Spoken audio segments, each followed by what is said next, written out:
आपका गोडाउन? ये हमारा गोडाउन है, सारा माल यहाँ पे रखा हुआ है।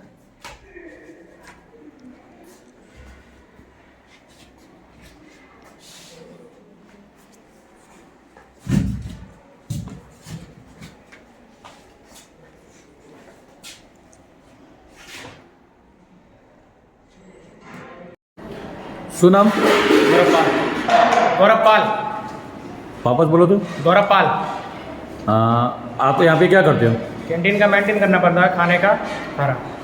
कैंटीन आप मेंटेन करते हो? जी। आज बच्चों को क्या खिलाने वाले हो? पाव भाजी, ये भाजी है। ये भाजी है? जी। हाँ।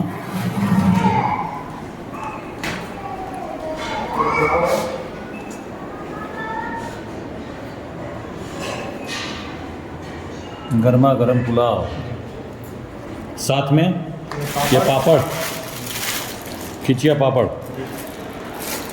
और ये पाव।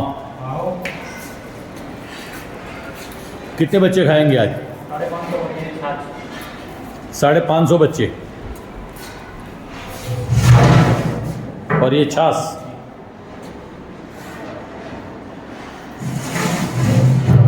નામ બેન આપનું?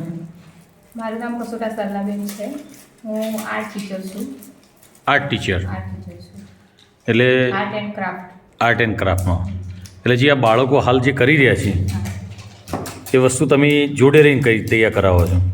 આ એક માટીનો તવો છે અને માટીના તવા ઉપર વોટર કલર છે અને વોટર કલરથી અલગ અલગ કુદરતી દ્રશ્ય છે. ક્રાફ્ટમાં પણ કરાવું છું. અલગ અલગ ચિત્રો દોરે છે બાળકો એના ઉપર. સ્કૂલના બાળકો દ્વારા જ તૈયાર કરવામાં આ આવે? સ્કૂલના બાળકો દ્વારા.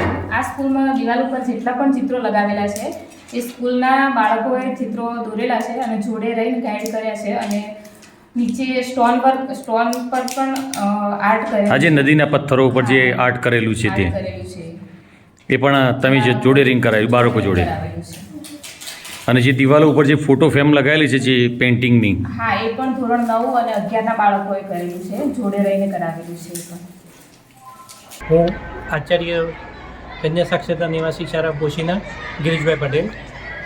અહીંયા કન્યા સાક્ષરતા નિવાસી શાળામાં 350 દીકરીઓ અભ્યાસ કરે છે, જેઓને અહીંયા તમામ પ્રકારની સુવિધા વિનામૂલ્યે આપવામાં આવે છે. આપ લોકો નિરીક્ષણ પણ કરી શકો છો. આપ આવ્યા છો તો ક્લાસ પણ ચાલુ છે, તો આપ એમનો અભ્યાસ પણ જોઈ શકો છો. સાથે સાથે હવે એમનો લંચ બ્રેકફાસ્ટનો ટાઈમ થયો છે, તો આપ કિચનમાં પણ ચાલો અને એમને જે જે પીરસવામાં આવે છે, જે જે ખવડાવવામાં આવે છે એ પણ તમે આ રૂબરૂ જોઈ શકો છો.